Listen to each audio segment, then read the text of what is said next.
हे दोस्तों, आप सभी का स्वागत है बीइंग इकोनॉमिकल में। और आज का टॉपिक है लॉ ऑफ डिमांड। तो चलिए शुरू करते हैं।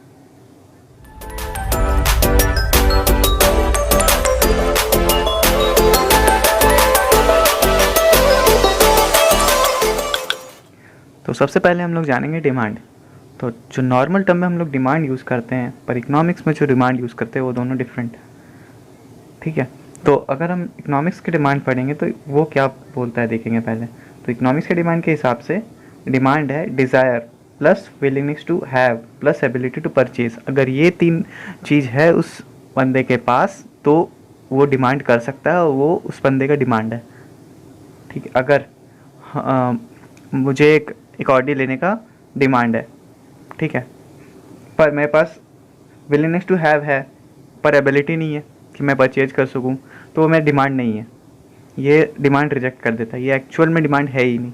ठीक है, डिमांड वो है जिसको खरीदने का एबिलिटी मेरे अंदर हो और विलिंगनेस इच्छा अंदर हो मेरे अंदर कि ये चीज़, हाँ ये चीज़ मेरे को लेना है, मन है ज़रूरत है, तब वो डिमांड होगा। प्लस डिज़ायर, ठीक है, इच्छा, ज़रूरत और एबिलिटी, ये तीन चीज़ मिलकर डिमांड बनता है। ठीक है, तो नॉर्मल टर्म जैसे हम लोग डिमांड यूज़ करते हैं वैसा डिमांड बिल्कुल नहीं है, ये डिमांड बिल्कुल अलग है। सो इसको थोड़ा अच्छे से समझिएगा। तो पहले हम लोग डिमांड समझिए, डिमांड है क्या। अब हम लोग समझेंगे लॉ ऑफ डिमांड। अब देखिए, लॉ ऑफ डिमांड है, इसका मतलब डिमांड से रिलेटेड ही कुछ लॉ है। अब यहाँ पे देखिए, ये जो प्रोफेसर सैमुअल्सन है वो क्या बोलते हैं।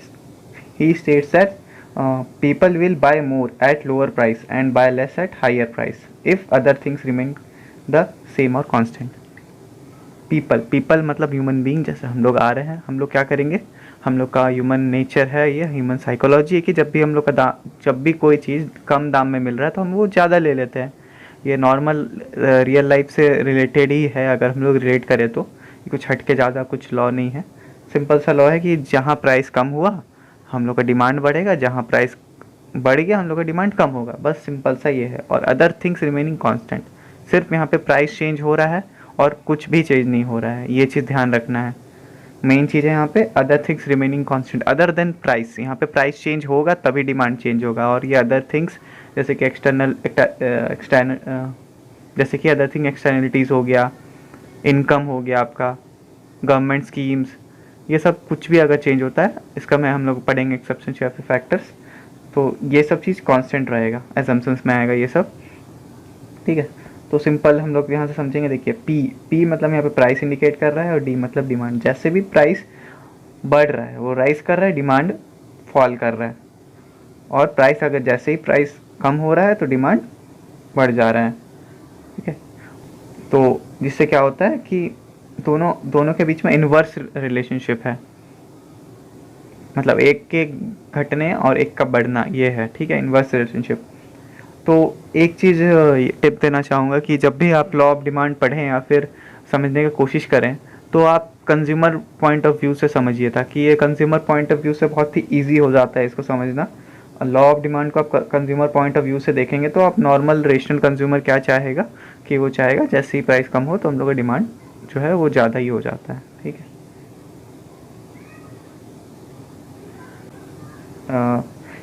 सो इसको हम लोग ग्राफ और टेबल के मदद से समझेंगे। देखिए, यहाँ पे एक पर्टिकुलर डिमांड दिया गया है एप्पल का, प्राइसेस ऑफ एप्पल एक कॉलम में और एक कॉलम में क्वांटिटी डिमांडेड। तो आप देख रहे हैं जैसे कि 10th पे है, जैसे पहला इंस्टेंस जो है 10 जब है प्राइस, तो उस टाइम का डिमांड जो है वो पर्टिकुलर डिमांड सिर्फ 2 है, तो ये डिमांड इन केजीस है।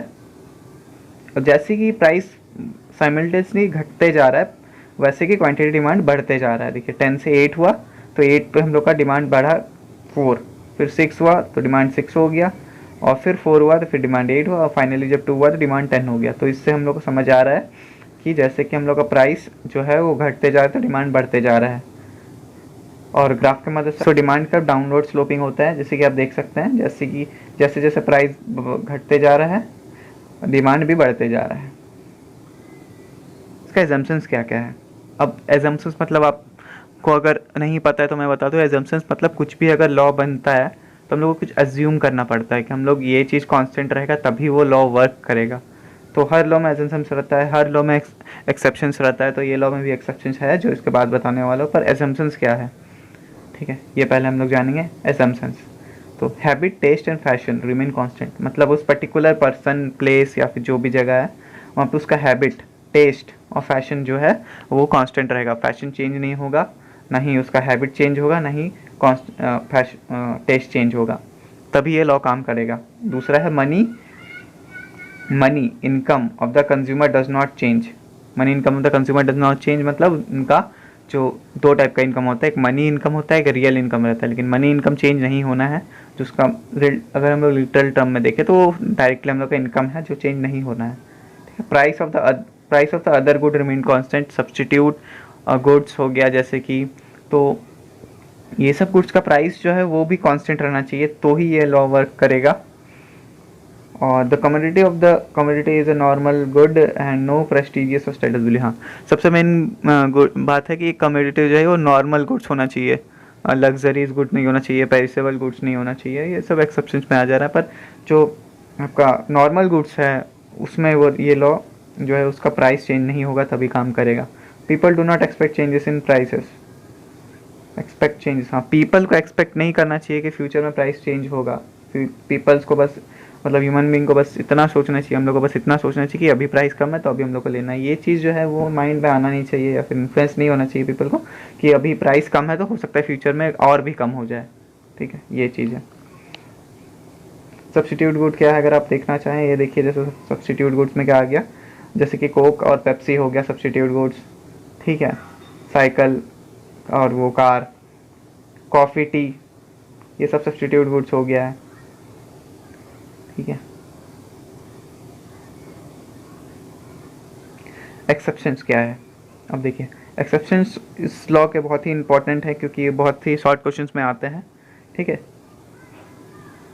तो देखिए एक्सेप्शंस में क्या होता है, ये लॉ उल्टा काम करता है, मतलब कुछ गुड्स है ऐसा या फिर कुछ सर्कमस्टेंसेस ऐसा बन जाता है जहाँ ये लॉ ठीक उल्टा काम करता है। मतलब जैसे कि प्राइस, जैसे ही प्राइस बढ़ेगा तो उसका डिमांड भी बढ़ जा रहा है, या फिर जैसे ही प्राइस कम हो रहा है तो उसका डिमांड भी घट जा रहा है, ठीक है। तो पहला जो है हम लोग का मेन या फिर हाईलाइटेड एग्जांपल है, एक्सेप्शन है गिफन गुड्स।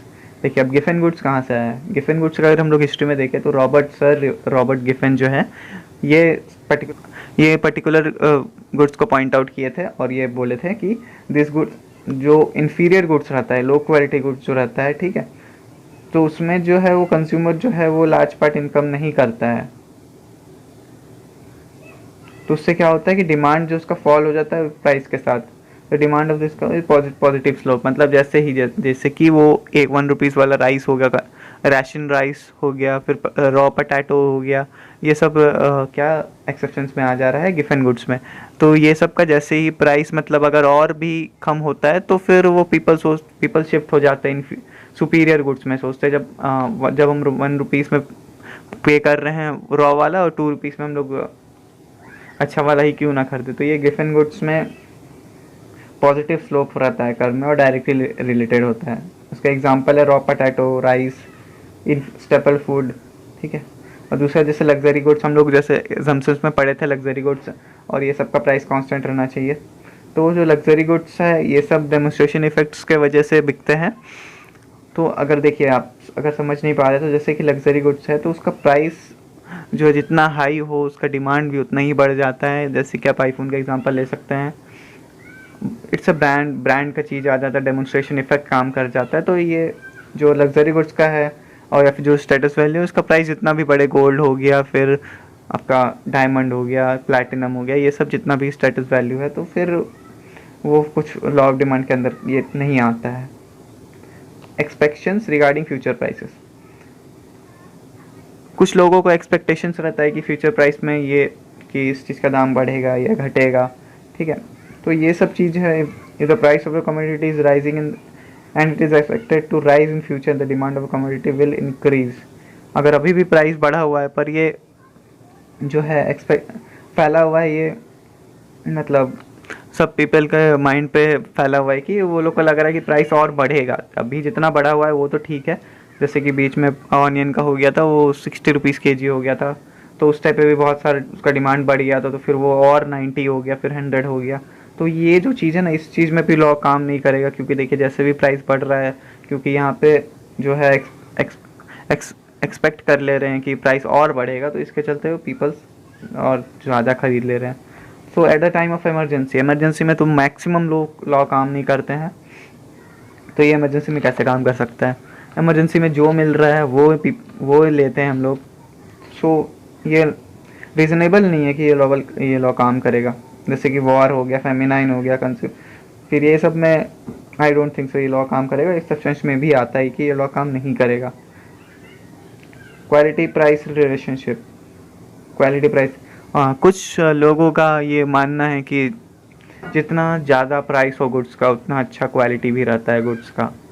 मैक्सिमम कोई का ये मानना है, आप भी देखे ही होंगे, या फिर कुछ लोग हैं, बहुत लोग हैं ऐसा कि वो लोग मानते हैं जितना ही ज़्यादा प्राइस हो उतना ज़्यादा ये गुड्स का होगा क्वालिटी। सो अगर ये है तो फिर ये भी एक्सेप्शन है। So economical facts of the day. आज से मैं हर वीडियो में एक ना एक फैक्ट ज़रूर बताऊंगा, ताकि आपको इकोनॉमिक्स जो है वो इंटरेस्टिंग लगे। तो आज का फैक्ट है, जो इंडिया का एक्सटर्नल डेप्थ है वो USD 557.4 बिलियन के पास में है।